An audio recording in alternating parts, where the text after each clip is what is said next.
All right, guys, welcome. Happy Tuesday, and excited to have you all here on today's nutrition call.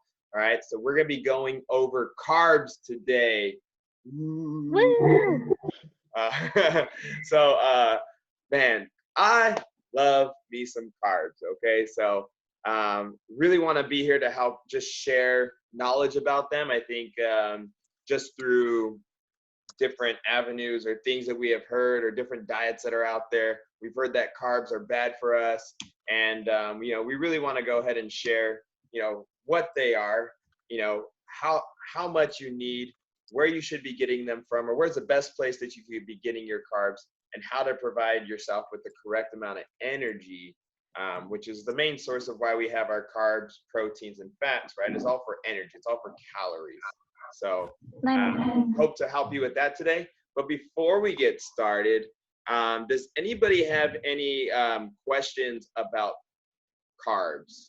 As far as like, have you heard some things? Have you maybe just kind of like whatever you've heard or whatever you feel like, what do you have in your mind when you hear like carbs? If you want, you could unmute yourself and just kind of maybe drop something in, or maybe something you've heard someone say. Carbs make you fat.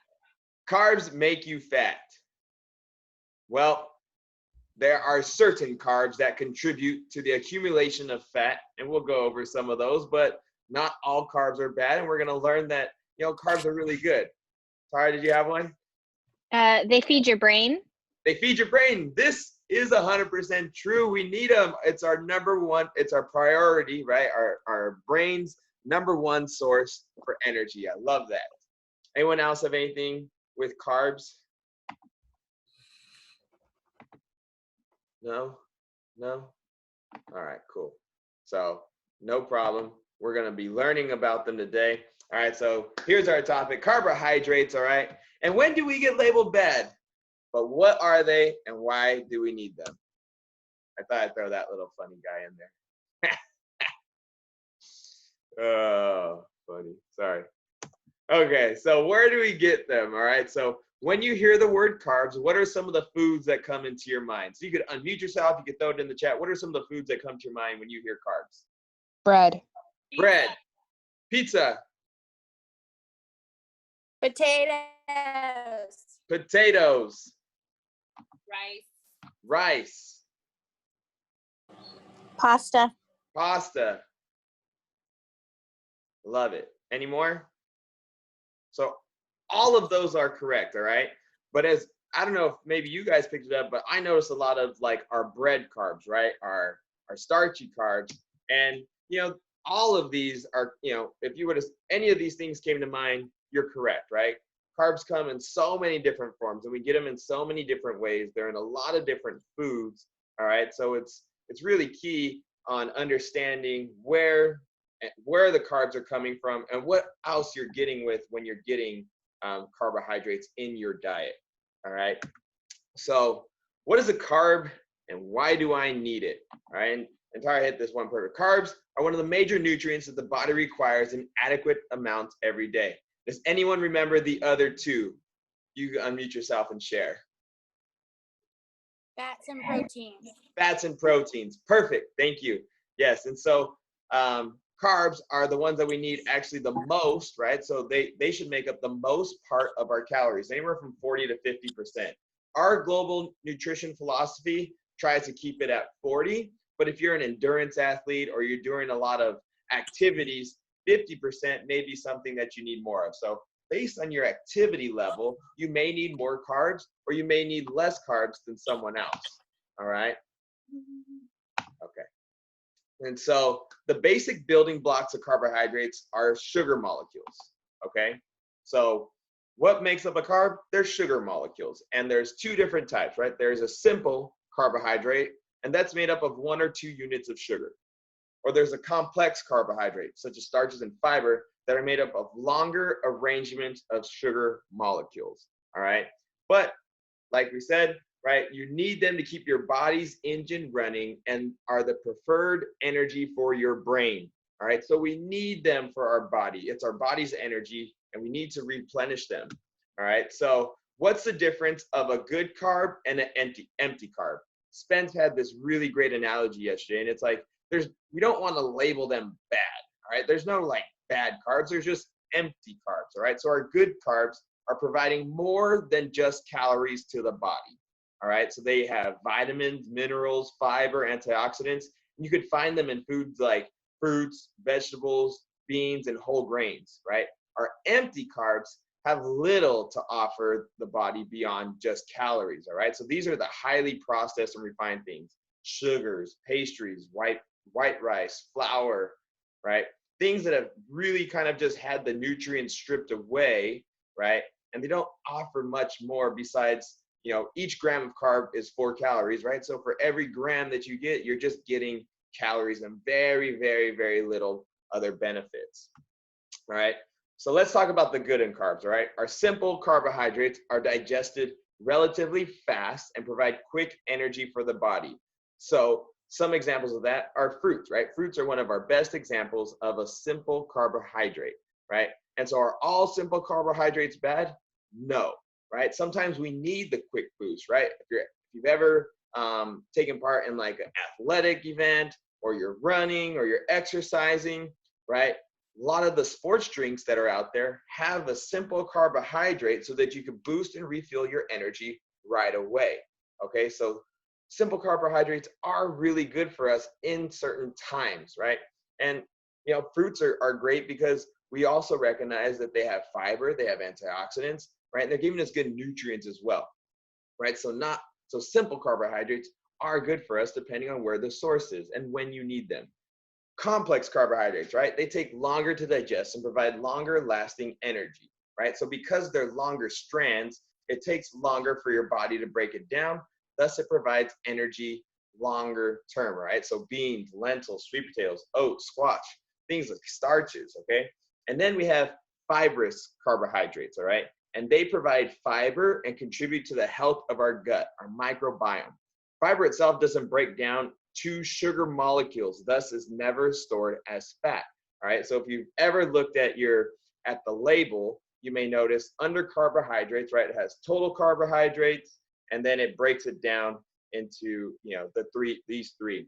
And fiber typically is not counted as one of the carbs when you're counting carbs, right? For those of you that are doing that, because it doesn't break down into sugar. So really, when we're talking about like the effect of carbs, we're talking about more of like the sugar part of it, right? And so these products right here, right? Carrots, asparagus, leafy greens, spinach, kale, and lettuce, and cruciferous vegetables such as broccoli, Brussels sprouts, cabbage, collards, and cauliflower, they all provide a good amount of fiber into our body. Now, of course, these foods do have other things, but the fiber aspect of it doesn't break down to sugar, all right? So fiber is key for our immunity, right? And there's evidence that a rich diet in soluble fiber can support and modulate various properties of the gut immune system. So there's soluble and insoluble. Essentially, one, right, slows down the process by turning into like a gunk and glue, and it reduces the amount of absorption and slows down the process of digestion. And there's another one that goes faster, right? So it just kind of speeds it up. So for those of us that maybe aren't using the restroom as often, there's 2 different types of fiber, right? And both are important to our immune system because our gut is really, really big for the immunity process. And so, most people aren't taking enough fiber in their day. Can anyone tell me how much fiber is recommended by the FDA? Is it like 45 grams or something like that? A little bit lower. We're right around average of 25 grams, 20 to 25 grams. But if you're getting 45, you have a very, very healthy, right? You just want to make sure you're taking in a lot of water. But so fiber, super important for our day, right? And then probiotic, right? What a probiotic is it feeds the healthy bacteria inside of our gut to help break down food, all right? And so Herbalife, we have an active fiber complex, right?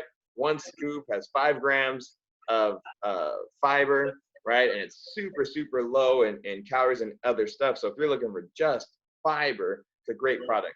And our probiotic is awesome too because it has guanidine BC30. All right, and so that means that our probiotic is actually encapsulated in a casein protein.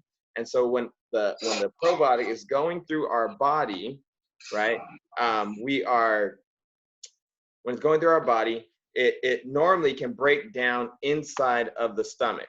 Okay, and so because this has a casein protein encapsulated around it, it goes through those stomach acids and gets into the intestine region, and that's where it really, really benefits our body.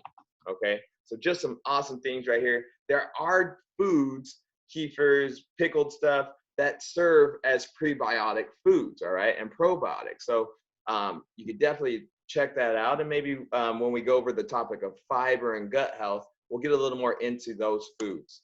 All right, but moving on. All right, so you can't talk about carbs without mentioning the glycemic index. All right, so the glycemic index ranks foods according to how much and how rapidly they cause blood sugar to rise after they're eaten.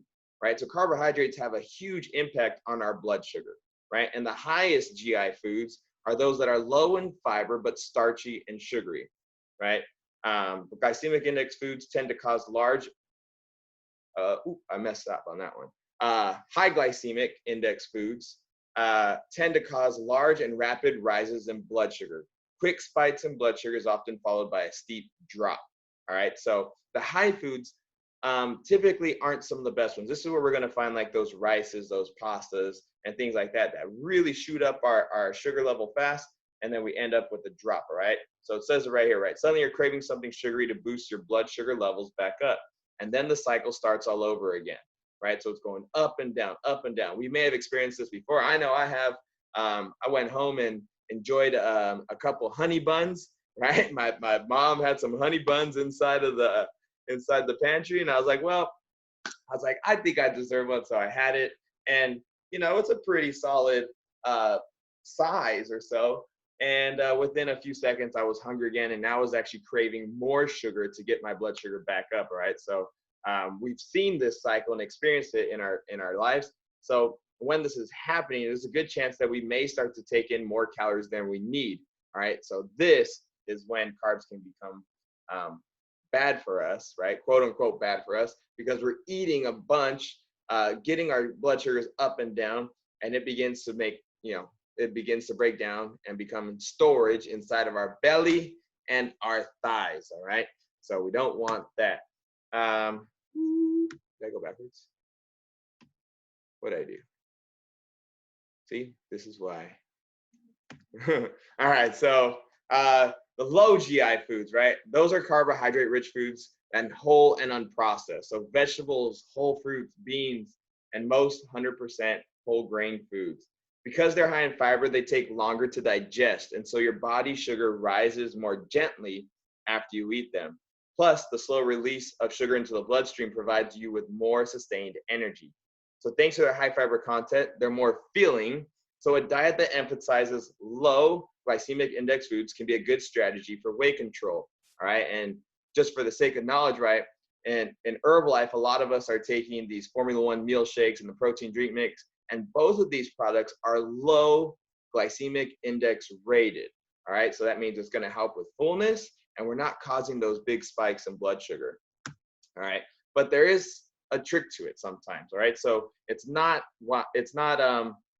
we don't want to just go and base our carb consumption on the GI index alone, right? Because there's some fruits such as watermelon and grapes that would have to be eaten in large batches because the GI, it did it with 50 grams of carbs, so you need quite a bit of it and have a really poor effect, So these fruits and watermelons, right, actually have some nutrients for us, but they kind of actually rate lower on the GI index. But of course, we need things like that, right? And they have to be eaten in large batches to really affect. Another, a high glycemic index tricky food can be things like ice cream, right? Because ice cream actually has fats in it, and the fat slows down the absorption of sugar. All right, so you don't want to base it solely on the glycemic index, but when we look at foods, we should kind of have an idea, right? Just because ice cream is on the high end of the glycemic index doesn't mean, oh my goodness, that's what I should eat. I think we all recognize that it has sugar, has these other things in there. that don't benefit us as much. All right, so how much do I need, right? I think that's always a big question, because when most people start trying to lose weight or control their weight, they start to cut carbs right away. And some of that may be verified based on the fact that possibly we're eating too many carbs. All right, so we're looking for this healthy balance. All right, so what we should aim alone is right around 40 to 50%, as we mentioned, right? And it can vary from person to person, right? Endurance athletes going to need a little bit more. If you're very active, you need enough. If you're not as active, you may need a little less, right? We really want to supply our body with the right amount of energy, calories that it needs, all right?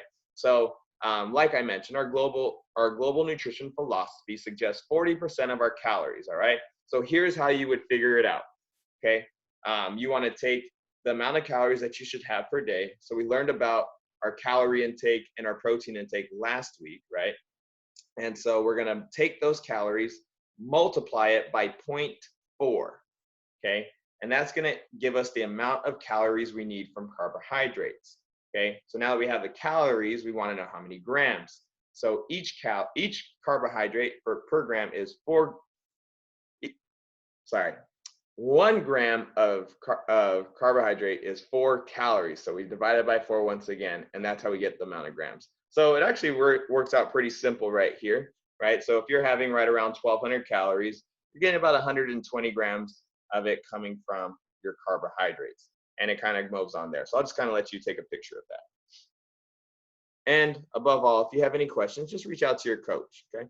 Reach out to your and right here, what we was able to find was a list of the foods, the serving size, and the carbohydrates per gram, okay? So why is this important, right? When we talk about portioning our foods, we really want to know what we're putting in it, right?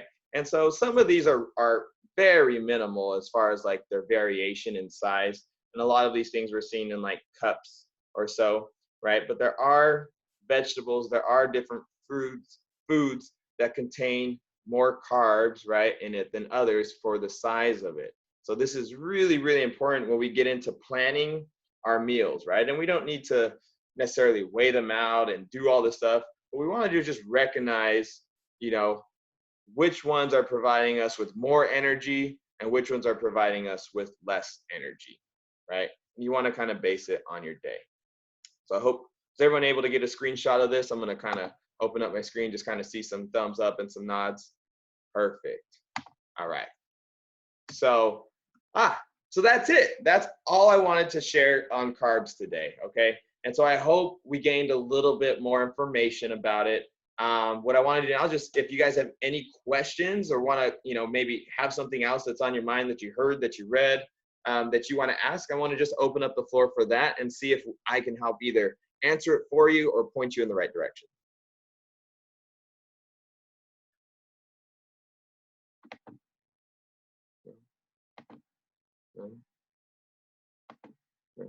All right, cool, sweet. I guess I did good today. Oh, wait, I got something in the chat. Oh, 25. I think she meant 5. Cool. All right, guys. So with that, what I want to do now is take some time and recognize one of our coaches inside of our community.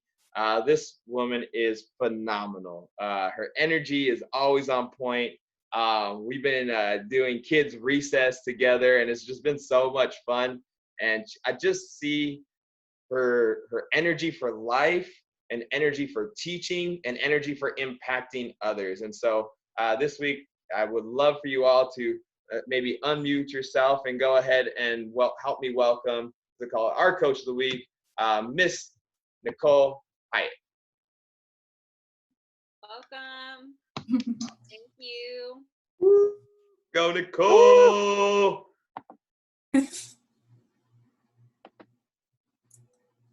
Thank you guys. Do you want me to wait until the picture's up? There you go. There we go. All right, guys. So I was just going to share my story with you guys today. I've been on like a weight loss journey most of my adult life. And before I found Herbalife, I was a huge yo-yo dieter. I had actually lost 30 pounds on my own and in unhealthy ways 2 times before I found myself at my heaviest, which was 210 pounds. And at that time, I was a new teacher. And I had no time and no energy. I was literally waking up, skipping breakfast, rushing to work.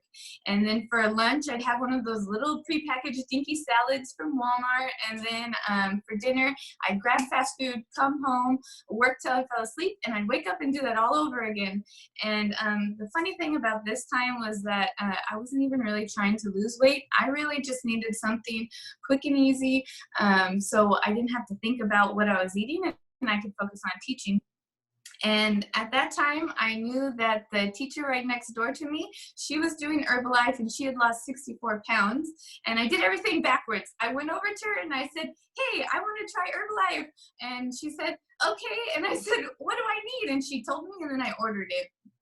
And while we were waiting, she said, hey, I'm going to bring you a shake for lunch. Don't bring your shake tomorrow, or don't bring your lunch tomorrow, and you can have one of my shakes. I said, okay, awesome. And I was so excited.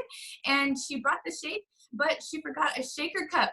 And so actually my first shake was in a little styrofoam cup, and there was not enough water in it. There was like 4 or 5 ounces in it, and we had to stir it with a spoon, and it was all thick, but it was banana caramel, and it was delicious, and I was hooked. So that was my first love. And my second love was actually the community.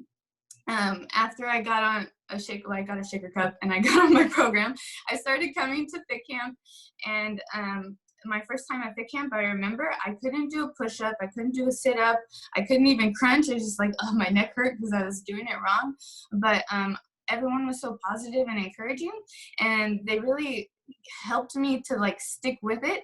And so since doing those 2 things, I ended up losing 58 pounds and 20% body fat. And I kept it off for 3 years. And I know that I'm never going to be a yo-yo anymore, because I'll always have my products and I can always plug into an amazing community. As long as I stay around them, I'm going to be okay. But the interesting thing is I was a client for like a whole year. I didn't want anything to do with coaching. I loved fit camp and all of this because it was like my time to focus on myself. It was like an hour where I didn't have to think about anything else. I didn't have to think about school or other stuff going on in my life. And so I didn't want anything to do with coaching. But one day I was working out with some of my friends at Woodward Park, and they were friends that I used to work out with before I found Herbalife when I was trying to lose weight. And they noticed like huge changes in me. They noticed like I had more energy, and they were just curious, and they were asking a bunch of questions. And of course, all I wanted to do was talk about shakes and talk about fit camp. So I decided to be a coach, but it was just gonna be like a summer hobby type of thing, because I was a teacher and I was busy. So it was just something to do to entertain me while I didn't have anything to do. But I started helping more and more people. And that's where I realized that this could actually help me like fulfill my purpose. You know, I became a teacher because I wanted to like give all my students the tools and show them like you can be whatever you want to be when you grow up. And but I teach 3rd grade, and they're 8 and 9 years old. So like that's just way too far ahead of thinking for them. So they don't always realize it. But in Herbalife, I get to like be an example and show everyone that I'm not, or that they don't have to be stuck. And like, if I can do it, then you can do it too. And that they can change their life at any time. And I can't tell you guys how amazing it is to get like a text message from one of your clients that says like, you changed my life. It's right there. Honestly, if it wasn't for you, I wouldn't be trying to get healthy. So you most likely saved my life. Like that's freaking priceless, guys. But Herbalife does pay out. My first month that one summer, I made $61.66, and I was stoked. I didn't even know how I made it, but I did. But exciting, last month around like the pandemic and trying to figure out how to teach from home, I was able to make $350.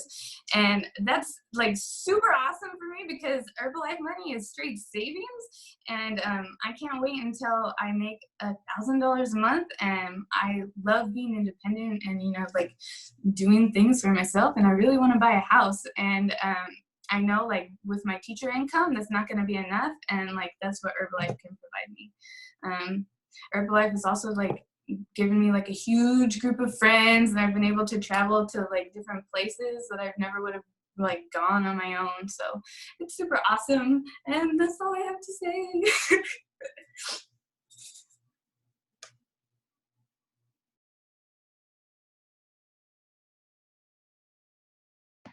Oh my gosh. Like, I don't know about any of you. I almost cried like twice. Like, she just like hits so many of like, yeah, give her like a 5-5. That means like, you guys can unmute yourself and thank her if you like, because I'm just like, wow. Thank you, Nicole. That was super awesome. So good, Nicole. Congratulations. Woo! That was awesome. Thanks for sharing. Thank you guys. Yeah. And just like, just wow, right? I think like to find, like, it's not that she has this job, she has a purpose, you know, and I love that. Like, her purpose is to help people, empower people, make them see bigger and better than they are.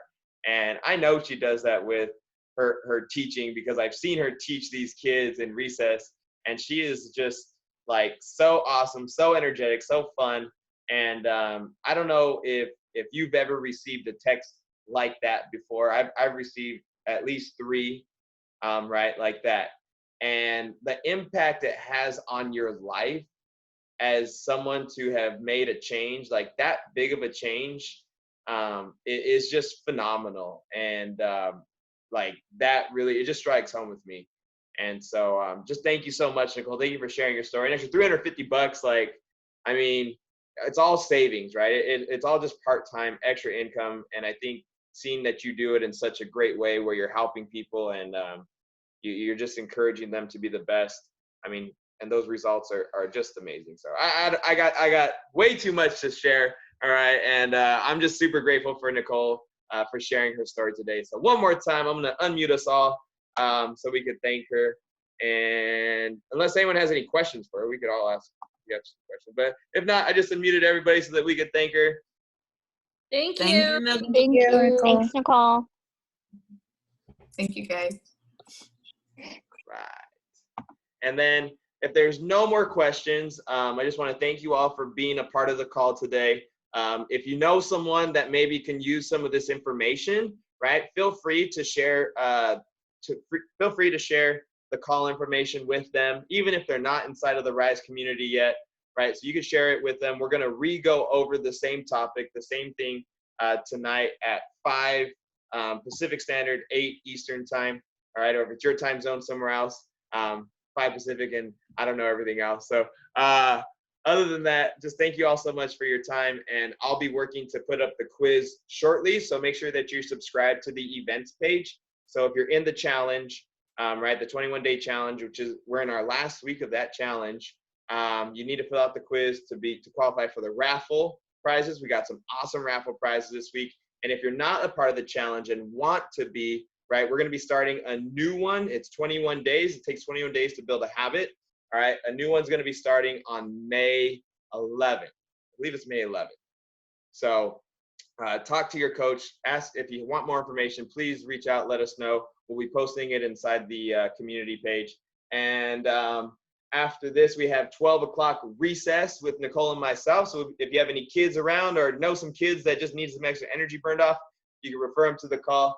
And then 2 o'clock today, we got leg day with Coach Melissa. Coach Melissa's here with us right now. All right. So if you've seen her results, you know that she's going to bring a fire leg day. And then to end the night, if you like, we have yoga at 6:30 with Morgan. All right. So if you want to get that stretch on, help your muscles lengthen, right? All of these are within our holistic global nutrition philosophy with Herbalife and with maintaining a healthy, active body. So other than that, thank you all so much, and I will see you later.